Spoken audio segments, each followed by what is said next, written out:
Hey everyone, greetings to you from Tipperary to wherever in the world you might be. Welcome to the Right Coach podcast with myself, Carl.J. Ashley. So, good evening everyone, and welcome to the February edition of the Right Coach podcast with the one and only Mr. Paul Whyte. And thanks for joining us, Paul. You're a published author yourself. Please tell us a little bit more about you. Yeah, thanks for having me, Carol. Appreciate the invite. A little bit about myself. I was born in I was born in Limerick, raised in Tipperary. Moved to Dublin when I was maybe 18, I think.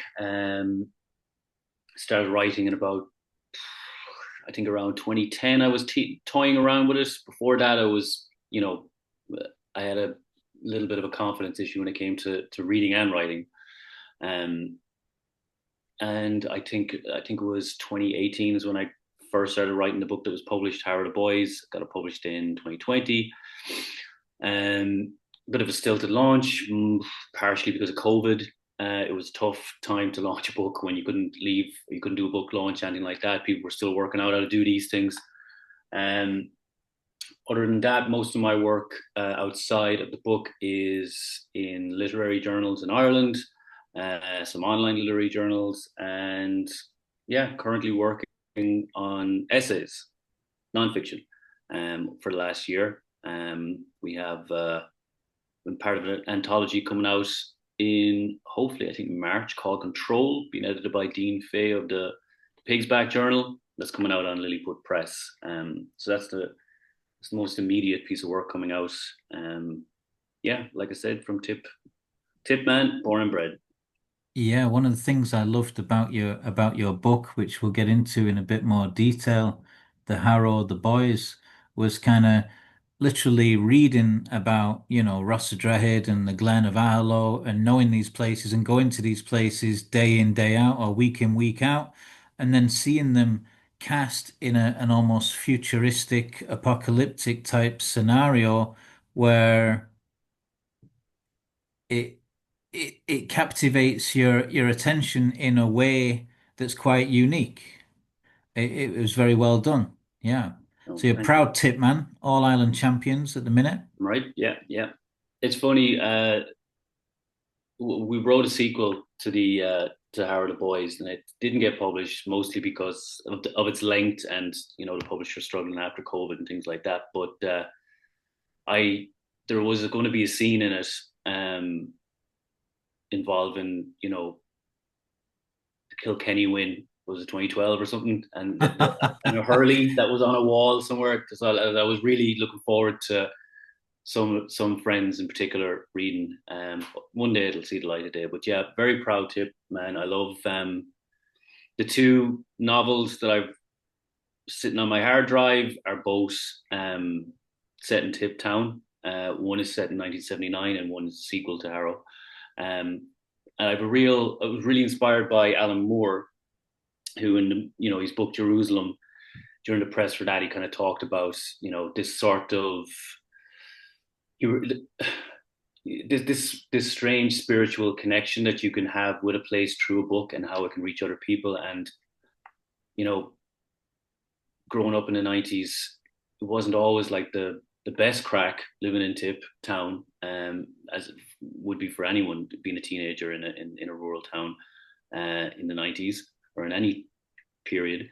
But there was something, it's like really beautiful about it as well. Like the places you mentioned, the Glen of Aherlow is a mystical Magic. place. It really is. Like Yeah. there's no two ways about it. And in the second book set in 1979, a lot of time spent out there as well. I just love that. I haven't been able to connect. We go up to the Wicklow Mountains all the time here, and they're amazing, obviously. But there's just something about Aherlow, like there's history in it that I think is yet to be uncovered, or something. It's got a special vibe. And obviously, I worked in Harrow House for years. In my teens, like for years and years. And I spent a lot of early mornings, like really early mornings after the bar closed, cleaning up on the balcony with the sunset coming up over the Galties. There is genuinely nothing like it. It's spectral. It's amazing. You must have been a good boy in a past life to have cultivated the good karma to be working on the balcony of the Glen of Aherlow Hotel in this life. Yeah, I think so. I started working in Arlo maybe I can't remember exactly when Dolores O'Riordan got married in Harrow House, but I always kind of regretted missing that because her wedding photos are on the wall of when she got married there, and it like I she I know why she picked it. It's it's a very simple hotel, um, but it really is gorgeous. Like there's genuinely nothing like it.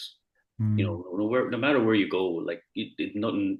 And it is, I guess, that aspect of being at home as well. But like sights and sounds of that hotel and the mountains around us and the glen and that as you go down towards Coach Road, and that's in the book actually. That little that almost like a ramp down into Coach Road. It's like you're surrounded both sides by the trees, the loom of the trees. I'm just after reading B. Catlin's Devore, which is set mostly in a mythical forest at Nottingham or somewhere like that. Okay. And most of the visualization language that I would have used when I was reading the book uh, to get into his imagery and his mindset would have like, the roots of that would have come from Aherlow as well. Like there's a real it's sort of a in the vor in the book is a it's a lot of things, but there's certainly a shade of the Garden of Eden supposed to be cast from it, and you get that same vibe from Arrow, that Garden of Eden vibe, I think. Have you done any public speaking in conjunction with writing your own books? No, no public speaking really, just events for readings and things like that up in Dublin, for essays and stuff that I've done and fiction, but no real public speaking. I've not nobody wants me to say anything, Carl. I'm just going to do a little screen share for the benefit of the audience there with a little bit of information on the book of yours that I read. Harrow the Boys, that's the Amazon link there. Yeah, get it from Amazon, or the publisher still has loads of copies as well. Maverick House, you can get it from there. You can get it from the Easton's website. You can get it from wherever you want. Yeah, it's interesting that I've spent a bit of time last year, would I say navigating or wrestling with Amazon after years of refusing or declining to dance with the devil. I used a platform in the UK called Feed a Read to publish all my books, and then they got in touch with me and said, "Look, we'll create some documents for you to upload directly to Amazon if you want to have your books there." So in the end, I said, "Yeah, I will." But it seems like it's not very user friendly in the sense that you've got Amazon.co.uk and then Amazon.com, and I'm building my author profile on a different page to where my books are for sale, and it's not easy to navigate around. But before we go down other rabbit holes, tell us where you got the idea for Harrow the Boys? Does it sit on its own? You mentioned a sequel. Did you have books that you wrote before this? Was this your first book? I'm Yeah. sorry, I'm throwing a whole bunch of No, questions no, at you you're there. fine. No, totally fine. So the idea, well, actually, the Harrow was going to be a short story. Um, so I think around 2018, I was trying to build sort of a writer's CV, and to just get. So look, the easiest, if anyone's read the Stephen King uh, autobiography slash How to Write, it's the same. It follows the same path, really. That I see a lot of writers taking, particularly in Ireland, I guess. Whereas you try and get some short stories published first, and then you build up to what you want. My instinct is to just write novels, and that's actually worked against me. I think the last since I got the novel published, because I spent, I don't have a lot of time. I've 3 kids and a very intense day job, Um, so my time that I get to myself where I do write, I have to be quite Boundaried. yeah, I got to great boundaries. And I have to be quite parsimonious with my time as well because like I don't have a That's lot a of it. great word. Yeah. And the reality is like if it when I get a chunk of time, it's either write, read, and or try and do both at the same time. So it doesn't leave a lot of room to like jump around projects. So I'll spend a year writing a book, but I haven't written anything else, which means I can't send anything else out to the journals. And if you're not sending stuff out to the journals, there's nobody looking at your work, and there's every time you publish something, it's particularly in the major journals, you're getting eyes on your work, and if you get enough eyes on your work or the right eyes on your work, it can lead to other opportunities, or at the very least, it can lead you to events where you'll widen your network. So you So, mentioned you published this in 2020. How long were you working on it for? well, I worked on it for I think it was just one winter. I think 3 months in one winter. I finished the first draft, and then Yeah, I paid someone at the time to help me edit it. So look, yeah, I'm dyslexic. I struggle with particularly grammatical detail. So I yeah. got someone to help me. Once it was clean and I was happy that it was readable, I started sending it out to publishers, and an Irish publisher, Maverick House, took the bait. And yeah, so that was that all in. That was about 2 years and about 15, 16 rejections on top of that before it got accepted, and then it was about 7 months, I think, or thereabouts. It might have been longer actually till it reached. COVID messed things up for a lot of people, Yeah. for everybody, but COVID kind of threw things out the window a little bit. It was very hard. Like there was I've met and spoken to people, Paul, that have said it was a blessing in disguise in some ways. yeah, But no, I mean, look, I'm a home bird, Carl, by nature. yeah, I've just always been so. Like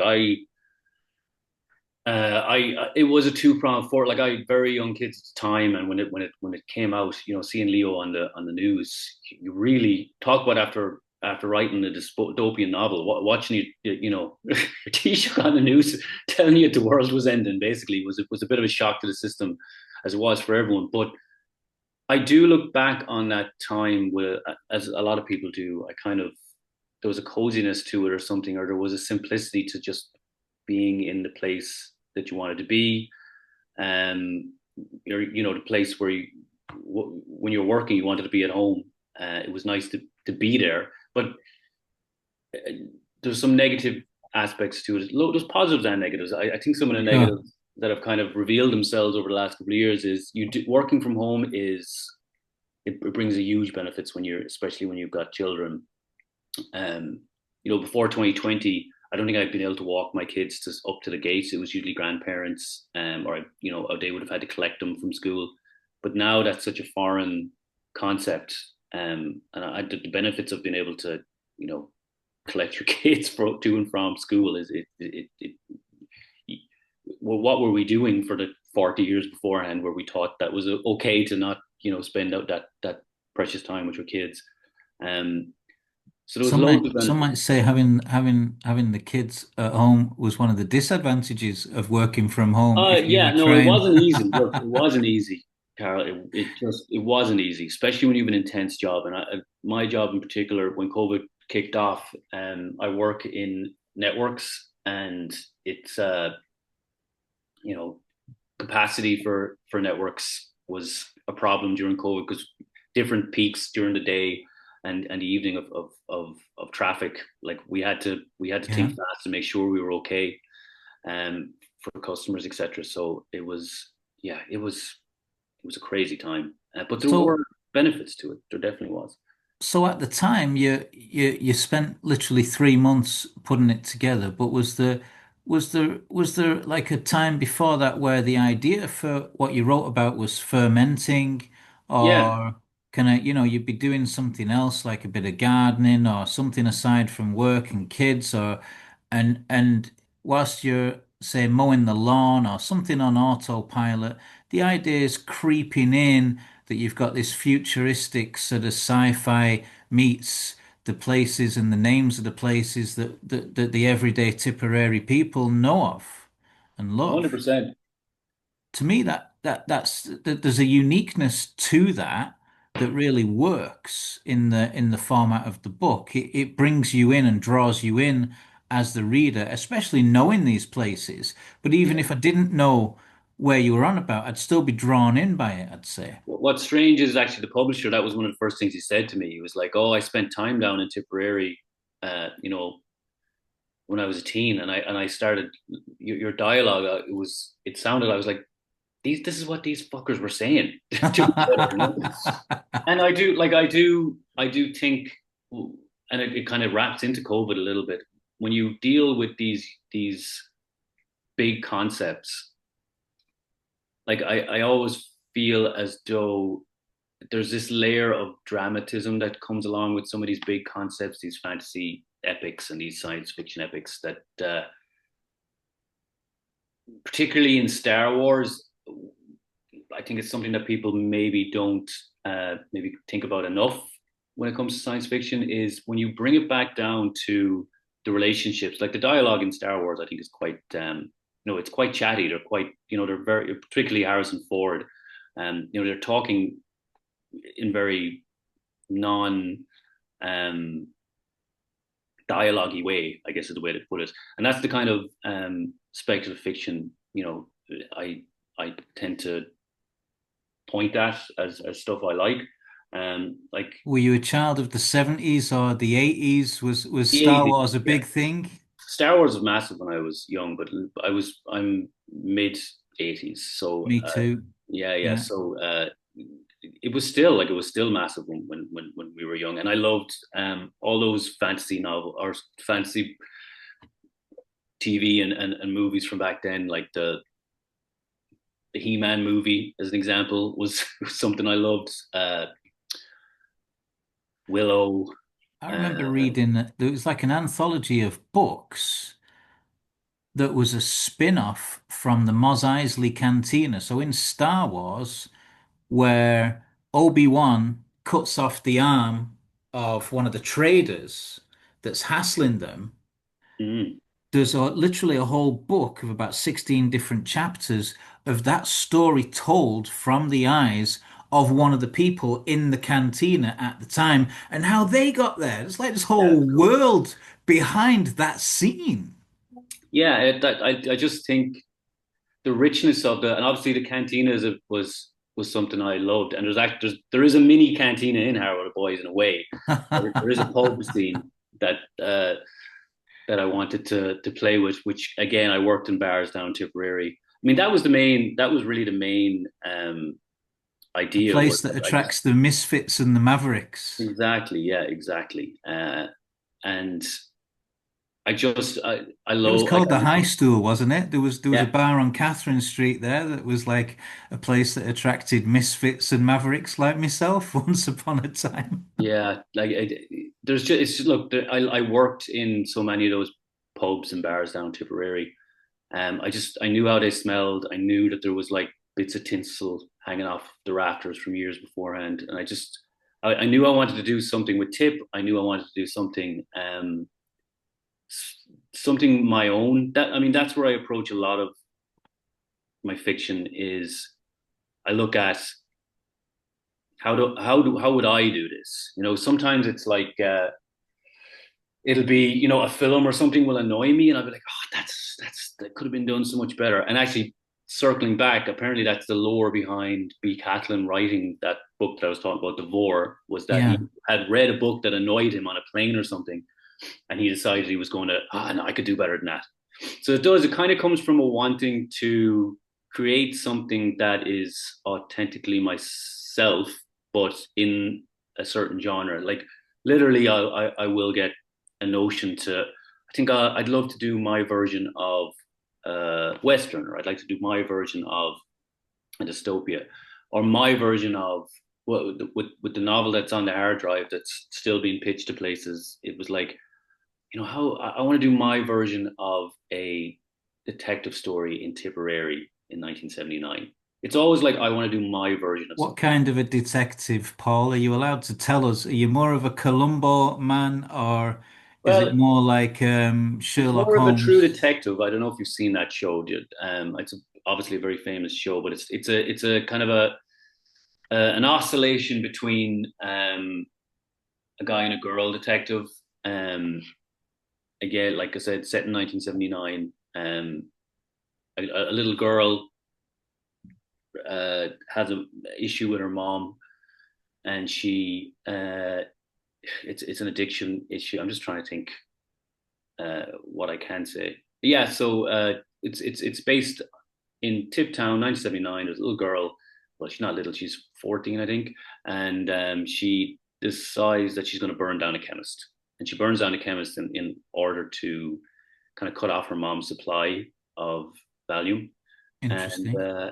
yeah, so she ends up burning down the chemists, and unfortunately for her, there was someone upstairs in the chemists when she did it, Uh-oh. and that sets off a set of events that is, I mean, I love it. Like it spiraled out of control, and you've got these two um, divergent paths. So you've got the little girl who's now got a mission to fulfill. She's got her own detective work to do, and then you've got these detectives from Dublin that come down, and then you get to go into some really great stuff from that time period in the town, and it was a lot of fun researching it and coming up with playing around with the infrastructure of the town and the road structure. There's a car chase in it that um, I'm super It proud of. involves the Nissan Micra or whatnot. May or may not involve an Nissan Micro, yeah, No, but yeah, look, A Datsun Sunny, we'll say. yeah,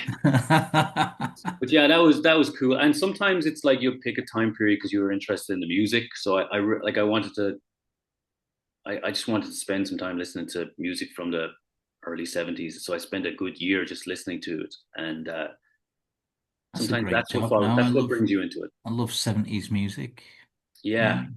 So there is a lot of that, but unfortunately, like I said, it does take up a huge chunk of your time. So especially when your time is limited. So that's why, I guess, in the last year, I just said, look, I'm going to just write essays because you can work on multiple essays at a time, and they'll eventually build into a collection as long as you have a goal in mind for them. So I've kind of been enjoying the last 12 months just being able to work on several things at once instead of just one thing, because it just gives you more options. Because if a Cool. novel fails, or if you fail to sell it, you've just got this year that six months to a year, you just got to leave on your hard drive and move on to the next thing. You can't sit still. So So yeah, we'll keep an eye out for that in addition to the sequel. I'm just going to read for anyone that didn't catch it before.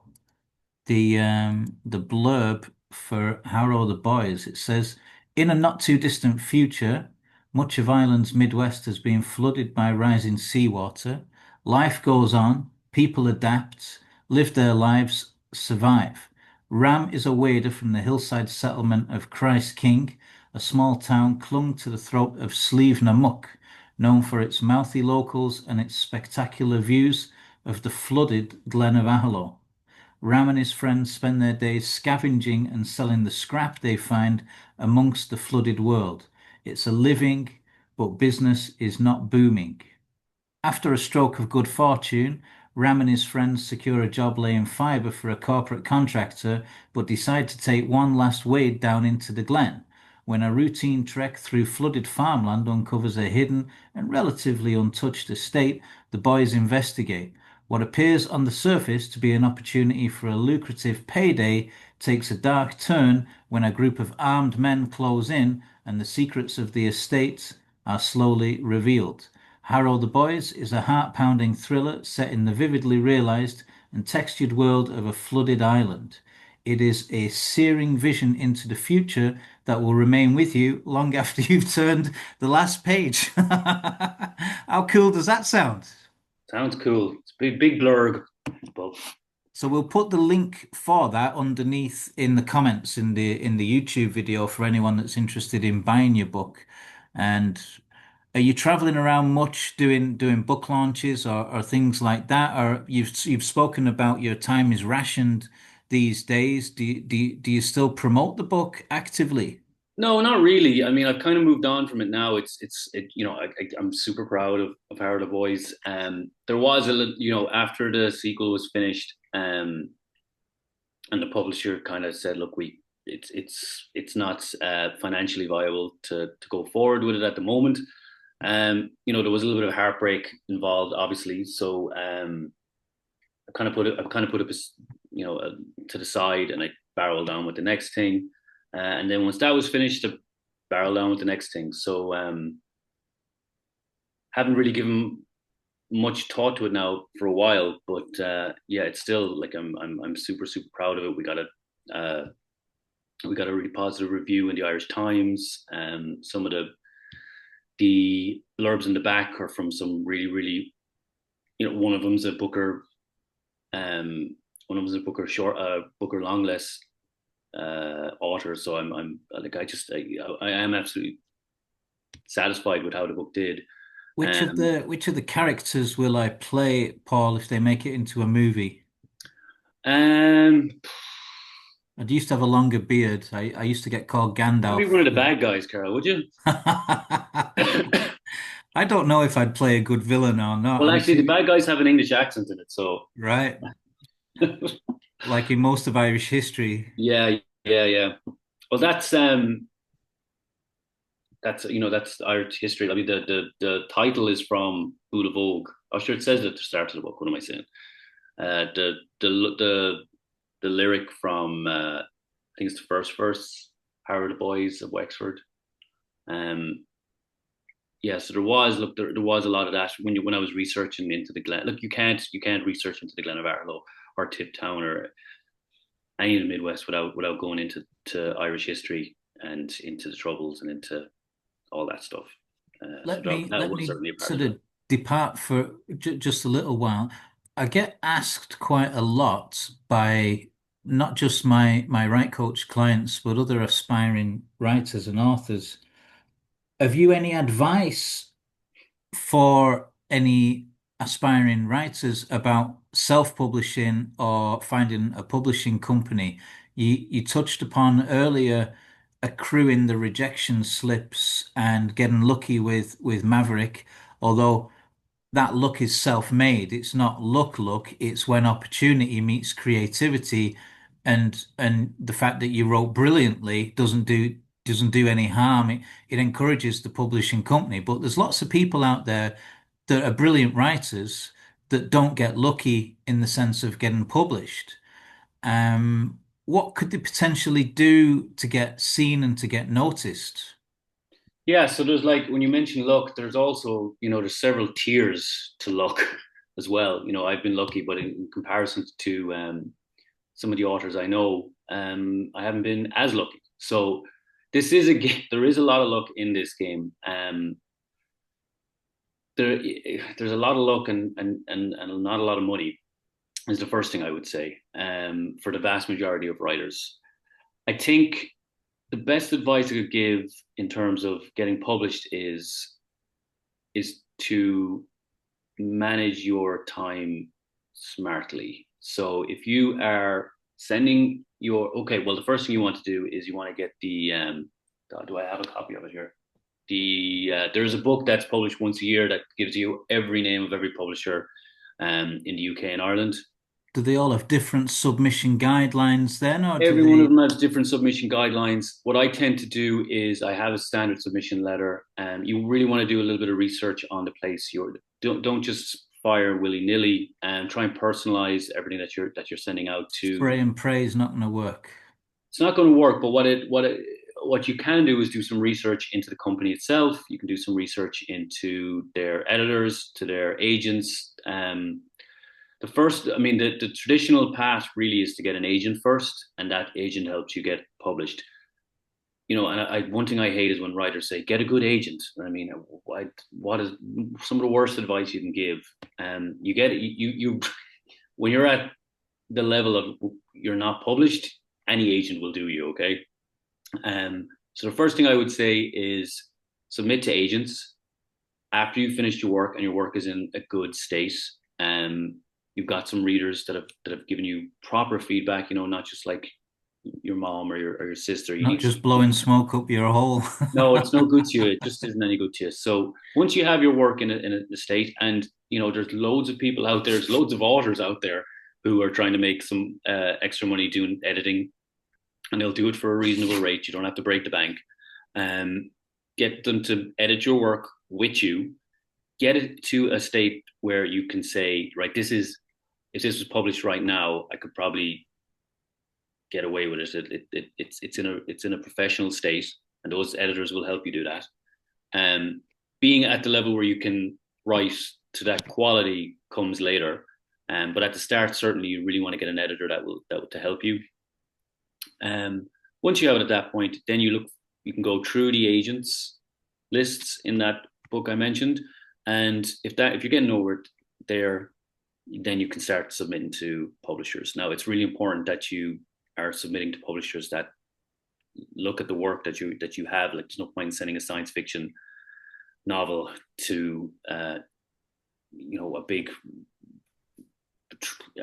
genre or a publisher that just focuses solely on cozy fiction or murder mysteries. You need to understand what your audience is, even at that level, in terms of sending it out to the publishers. So we're putting round pegs into round holes and square Correct. pegs into square holes, we'll say. Absolutely. And understanding that there's holes there at all. The next thing you need to understand is this industry often moves in 6 months. Okay, so you send an email to someone, you might get a no 6 months later if you're lucky. Okay, so that's where, not going back to why I started using short stories as a medium to get started. The way you build your credits. So if you're writing your submission letter, you're going to need credits to say, look, I've done this, I've done this, I've done this. And the way you do that is you start off with short. I can't say it's my advice, but any advice you'll hear from authors is to start with short stories. I would say what you want to do is you want to go to your local independent bookstore and pick up any of the journals, the literary journals with so many amazing ones in Ireland for nonfiction. There's Polka for fiction, the Sting and Fly, the Pig's Back, the Mott. These are all places that I love reading, and some of them I've been lucky enough to be published in, and the Dublin Review. All these places. What you want to do is grab them, bring them home, a nice cup of coffee on, and read the hell out of them until you understand what writing and being edited at that level looks like, and then try and beat it. Try and create something that whatever genre it is, it doesn't matter. And I think there's a little bit of misconception around literary fiction in Ireland, that they're really worried about genre and it all has to be, high and mighty stuff, but it doesn't. It just needs to be really well written and have a distinctive voice, and be about something that's grabbing the editor of the journal. Once you start building a small little CV over that. So the thing with writing novels is you fire a novel off into the wilderness, and like I said, if you send them all on day one in January, you might get a load of rejections in July. So you need to have a staggered approach to try and. Is there a risk that somebody will steal your idea and take what you've just sent out into the wild and go and publish it themselves? Is that a realistic sort of threat? Not really. No, it's not really realistic. Also, they're all kind of terrified of that, especially in independent publishers. I don't think there's anyone really in Ireland. I mean, a lot of independent publishers definitely in Ireland they've got subsidies coming from the government and that as well. So they're everyone. I've never heard of that happening. It's certainly possible. I put that down to an American problem. You say, oh, maybe that happens over there, but certainly not in Ireland, UK. It's not something that would happen a whole lot. But once you've got your stock of short stories out into the world and you've built your CV, that will do is it will help you with your pitch to the big publishers or the agents. And at I know. Let's see. I think I know 4 authors who got their agents from being published in a particular journal. Okay, So as striving to be at that level is a goal as important as being lucky on the slush pile and someone just picking up your novel and loving it. It's a game of numbers. The chances of you being noticed for putting in really strong short fiction or nonfiction and getting it published in, literary journals is the lottery there is nowhere near, the chances of being found on the slush pile, well, the slush pile, of some, huge publisher in the UK. You can be lucky. There's, magic happens every single day. People get spotted on the slush pile every single day, but you are up against a wall of other work, and For sure. Yeah. uh, I think you mentioned self publishing. Obviously, that's it's weird because the traditional thinking would be that self publishing is sort of a vanity thing and you shouldn't do it. But the reality is there are people out there making huge, who are making a living, self publishing their work. And so I don't think there's any issue with that. I think there was someone in the Irish Times the other week, and he self published some fantasy novel, some Irish guy, and I meant to look him up actually, but again, it looked like to me he was doing it. He was having he was making a great living on it. So it is possible, but that's when the self promotion and the marketing and stuff that you get from a publisher's, that's when you kind of have to do it yourself. And that gets into the the influencer mindset, the book talk stuff, and I'm nowhere near qualified to talk about that. I'm too old, and it's too. I don't love. I just can't connect with. I can't connect with someone's work when I know they're trying to sell it to me in a kind of a superficial way, if you know what I mean. I see a lot of that Yeah. on Yeah. Instagram, and it just, this sort of wait till the end of the video and you'll find out how many plot points I have in this book that I'm selling. Or actually, you see it a lot with music now. Like you see a lot of artists on Instagram and TikTok who they sell their music through Instagram, and it's there's something, it just doesn't resonate with me when I know someone is trying to sell me their work. It's weird because it is the future. There's no two ways about it. And it does connect with a lot of people and they do extremely well. But whatever about my generation, it just doesn't click with me. I kind of recoil from it. So it's doable. But you Did got you to be give any that. thought to sales, or did you think, well, the publishing company can worry about that, I don't need to? Yeah, 100%. Yeah, I didn't think about sales at all. I don't really worry about that. I don't think you can at my level, but certainly at the higher end of the pyramid, obviously it's a big deal. Um, yeah, so it's a nuanced, complex beast. This.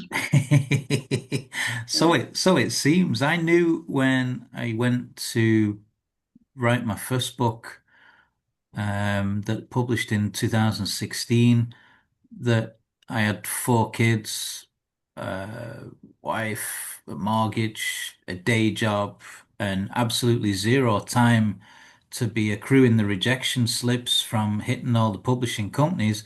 Plus, I knew because it was narrative non-fiction and me literally talking about my journey and what I'd been through, because I'm not famous, who's going to give a shit, right?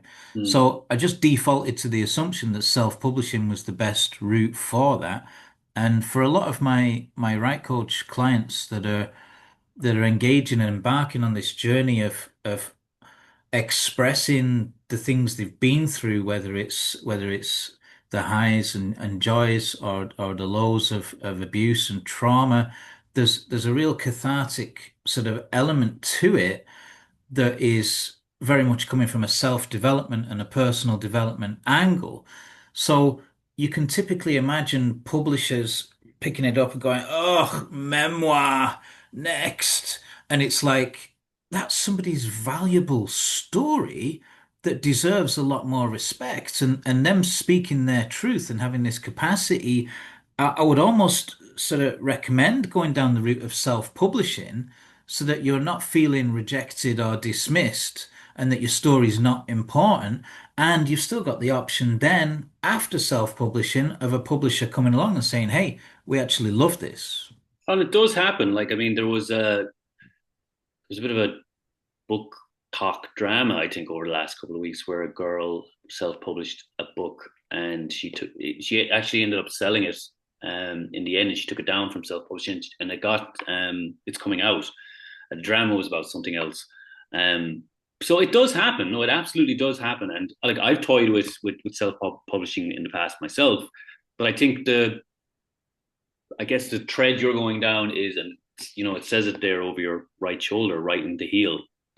Um, I think there's a lot in that, Carl. I don't think it's hard to separate writing from publishing to, writing for self development. Fundamentally, to be pretentious, I think writing and all art is an act of compassion, and it can be for yourself, or it can be the hope that it'll be seen somewhere where it can do some good. So there's an overlapping theme with all of the clients I work with, where there's a real sense of courage of being Yeah, able to face and deal with and express. And a lot of my clients that I've worked with currently, in the past and in the future, where their story is inspiring. It genuinely is inspiring, but yeah, it's not necessarily the kind of material that's going to get a publisher to sit up and go, oh, we need to get this out there. yeah. You It, see, that's once you layer capital on top of it. Look, that's always the problem. Like, and that's why you know, like, you unless you're have Jimmy to White want to or do Alex this. Higgins, Yeah, Jimmy White and Alex Higgins had no problem selling their, you know, yeah. No, look, I autobiographies. know my friend Tim just published a book called The Black Pool, which is a memoir. So it does happen. No, like, I would definitely not.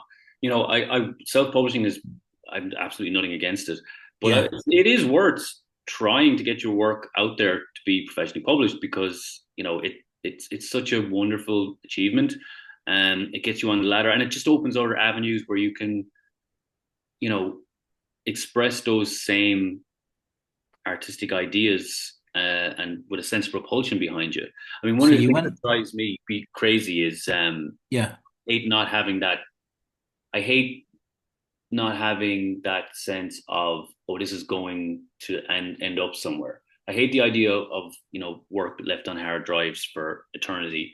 Um, so again, I've nothing against self-publishing, and I think to write to heal, if that's something that person wants, they should be writing. You should write because you want to write, and I do think that is fundamental to this. Is that you really do need to come from that place of, you need to write because you want to. Because if you're doing it for something else, you're likely to be left disappointed for much of your writing career.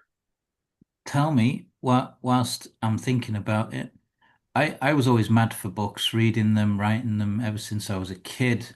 Have you any certain books that let's say pick your three favorite books or books that have impacted on you in your life or that you'd recommend for anyone who happens to be listening to Yeah, us? I mean, books. Uh, it's not. It's for me. It's more the author than the books themselves. So my favorite authors would be Joan Didion, Alice Munro. Um, Don DeLillo is like, an enormous Don DeLillo fan. Um, I've heard of the First Lady. Joan Didion. Yeah, Yeah, so Joan Didion is one of my favorites of all time. She writes fiction and nonfiction. Her nonfiction is absolutely interstellar. Um, she French. no, no, she's American. She's New York. Okay. She is the pinnacle of New York writing, maybe besides Updike or whoever else. I don't know. Um, The other two I hadn't heard of. So Tom Drury is another one. Have you heard of any of his work? Tom Drury is probably, I mean, from a prose perspective, Tom Drury it would be a big influence on me. DeLillo, Didion, like I said. Um, yeah, I mean, I'm naming really big people now. I should like. so any books of theirs that stand out or Well, I would say my favorite book of all time is probably Libra by Don DeLillo, which is his exploration of the Kennedy assassination, which okay. is it's an incredible book in its own right, but it's much more than that. He writes like in these kind of four directional avenues, and they're just it's just stunning. His book from the late '70s called "The Names" is another good one. Um, the White Album by Joan Didion is fantastic. Monroe's short stories, Tom Drury's was it the Pacific trilogy? I think it is. It sounds Uh, like you've given me plenty enough homework yeah, there. One of the I've books benefits here. of having great A friend of mine guests gave me on the this the other podcast day. is I get all these books to research. This is a great one actually, and if you're interested in as a writer, if you ever want to see what the struggle is and how it never changes, this is about the Wasteland. Can you see it there? Oh, I've got a blur on my thing, but it's the Wasteland, a biography of a poem by Matthew Hollis, and it just kind of charts the history of the poem. And I'm Okay. Ezra. It goes turn of the century. Joyce, Ezra Pound, T.S. Eliot, all these lads wandering around European cities, having adventures, and it just talk. It's real. Talk about rejection slips. Nobody talks about it like that, but it's nonfiction, but it reads like a novel. My friend gave me a loan of this, and it's probably one of the best books I've read in the last 2 years. The Wasteland, a biography of a poem. Thank you. Um, So before we run out of time completely, tell me what has been your biggest challenge in life? What has been your biggest challenge or your hardest lesson, if you like? in life or in writing life? Take your pick. Well, rejection is hard. Um, So how do you cope with that or overcome that? yeah, rejection is tough. And how do you overcome it? Well, rejection is hard for a number of reasons because, and I think this will speak to a lot of what you probably talk with your clients about, Carl, is like rejection is hard because when you are sort of spiritually connected to writing, and if you're someone who can, visualize a lot and you spend a lot of time, a selfish amount of time thinking about this stuff, about your work, about how it looks, how it sounds, what it looks like on the page. Um, you really when you really do believe in it and you really think that it's got the potential to um, be out there in bookshops or whatever journal, whatever it is. And this goes for all art, not just writing.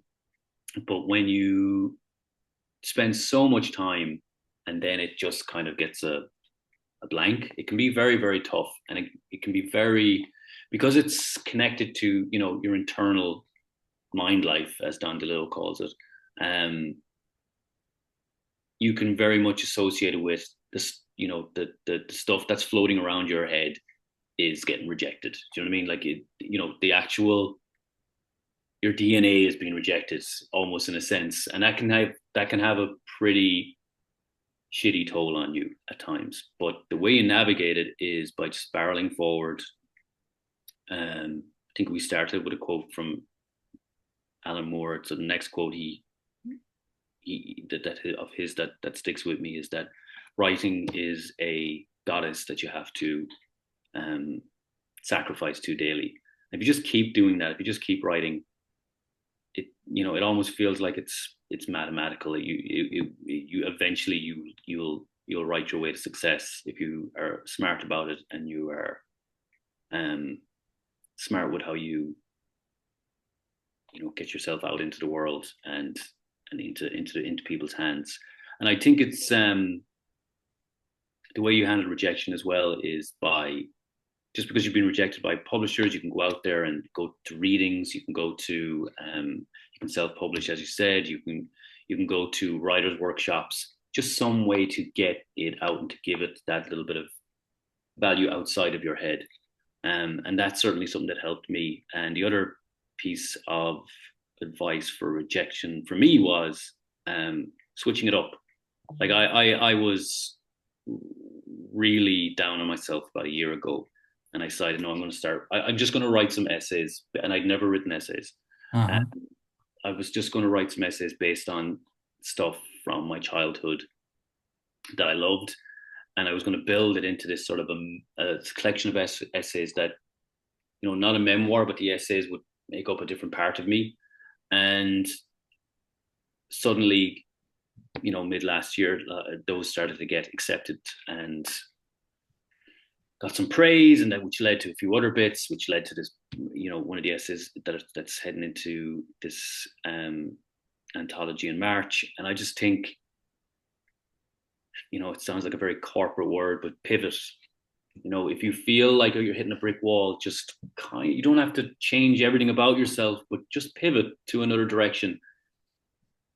Maybe it's nonfiction, maybe it's spoken word, maybe it's poetry, maybe it's a different art form, whatever it is. The art inside you wants to come out.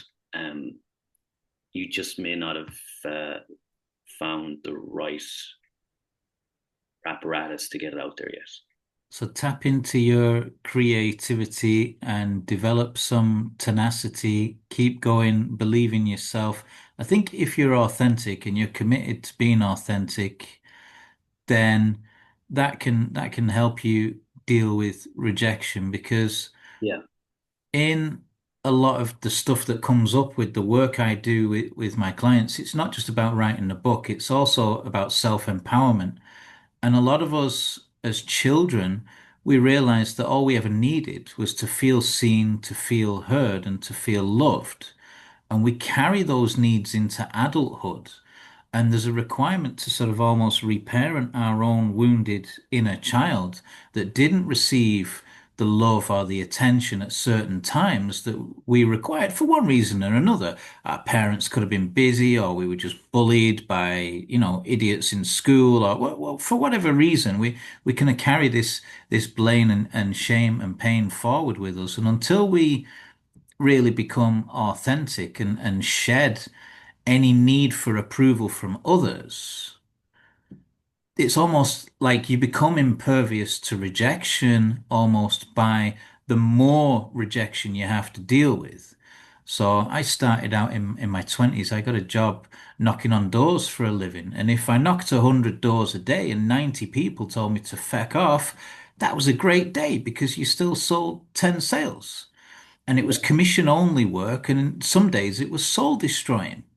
It'd be pissing rain, people would be slamming doors on you, and you'd be yeah, looking at yourself and going, "What on earth am I doing?" yeah. Someone, I mean, I can't remember who said it, but you should be aiming for 100 rejections a year for your writing. So I mean, it's a great way of flipping it on its head and showing that it's like there So is a bit of embracing math to it. rejection, yeah, well, welcoming and embracing rejection is very much a part of who we are. Yeah, that there's a lot in that. Yeah. You're not going to be everyone's cup of tea. No, and look, I think authenticity is something that certainly readers. I know for me, like if I get a hint of, and it's part of that, that influencer culture that's kind of cropped up around books. Um, I do recoil from it because there is a sort of a bang of inauthenticity off of it at times. Some people are brilliant at it, and I they're fantastic at it. But this sort of like front facing video, I've got this, and I've got this. I'm just not up for it, because of that inauthenticity. Um, but yeah, I do acknowledge that that's the way that recoiling from that is a little bit boomerish of me because that is the future. that's how people are going to sell books, and it's sort of a good thing because it brings the audience direct to the artist. So I'm not going to be too down on it, but that is one of the things that makes me recoil from it, is that feeling of inauthenticity, of being played to. Feels like a work. They call it in wrestling. I'm being worked, and no thanks, not for me. So, so one of the themes of my sort of fourth published book, The Power of the Written Word, I've spent last year doing a few talks and book launches and stuff, and in a couple of months' time, not even, I think it's only a couple of weeks' time, the end of February anyway, I'll be heading up to the RDS to do a talk on the power of the written word and our individual, say, sovereign capacity to manifest the life of our dreams and the reality of our dreams. What did you have in mind? When you were thinking about Harrow the Boys and you were thinking, did did you realize that you had the power to manifest this in such a way in the way that you have done? Was there were you kind of were you aware of your powers of potential and manifestation? I'm aware of my powers of manifestation. Well, I think, yeah, I mean, I've always been someone who knows what they're good at, and try my best to know what I'm not, where my challenges are. And I just knew that I knew one thing that's always, I've been lucky with writing, and since I was a kid, I always have been good at visualizing what the story looks like. What I One of the weird things about writing for so long is you actually start to lose that a little bit. So visualization and vision was important for you to Yeah, very manifest. much so. Yeah, yeah. So like I can visualize the story. I can visualize myself watching this film, and then it just becomes, oh, you can see it. You're like, oh, I kind of need to get this out because I can see it. It's right there. Um, and I do love writing like that, but it's not always the case. Sometimes you just sit down and it starts coming out, especially with nonfiction, I find.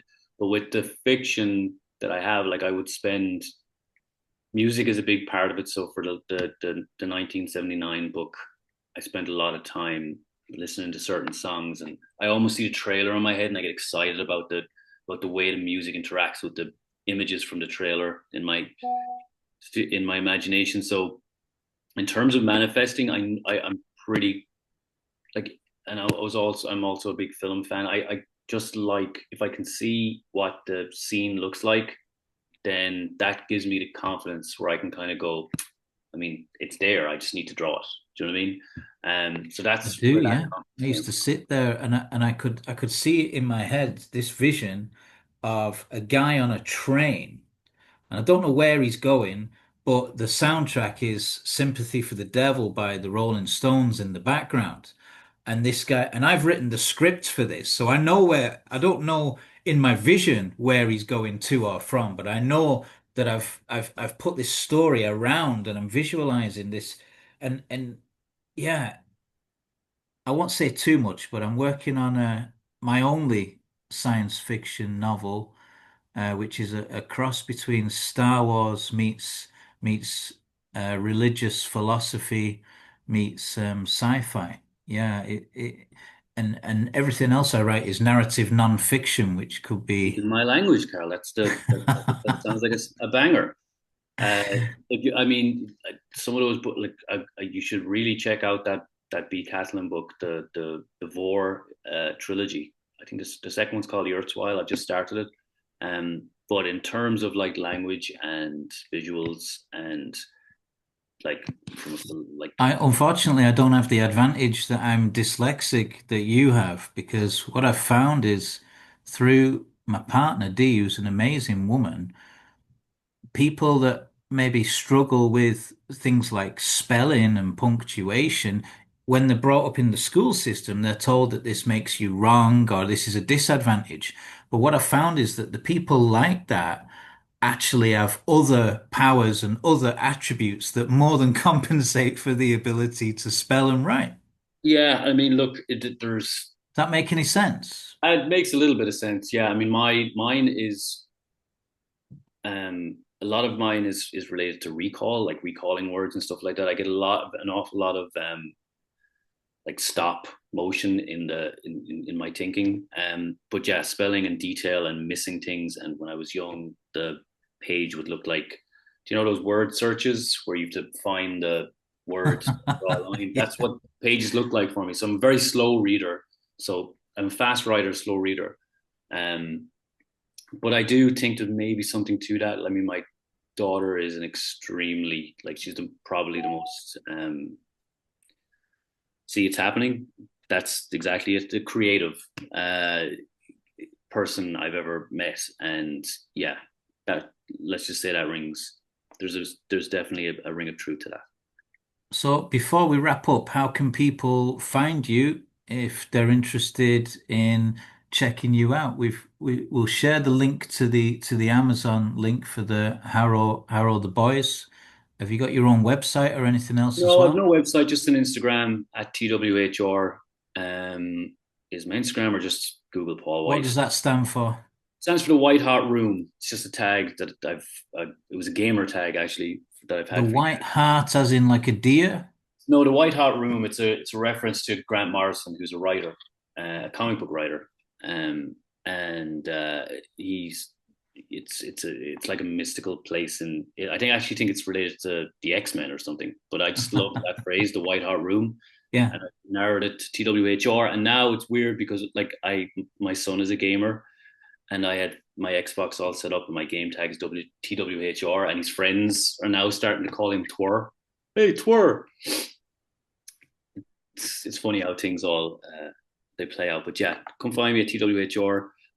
Look out for the Lilliput Press anthology Control, edited by Dean Fee, with like amazing writers: Rob Doyle, Lisa McInerney, Roisin Kibbert, JP.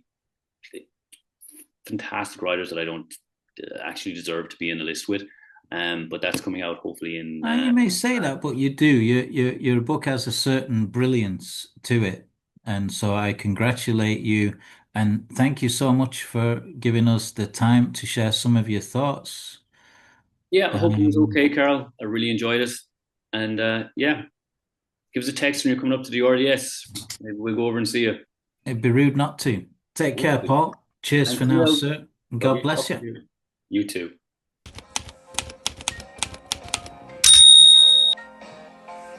So thanks for watching. If you have any questions or you'd like to be a guest, feel free to get in touch.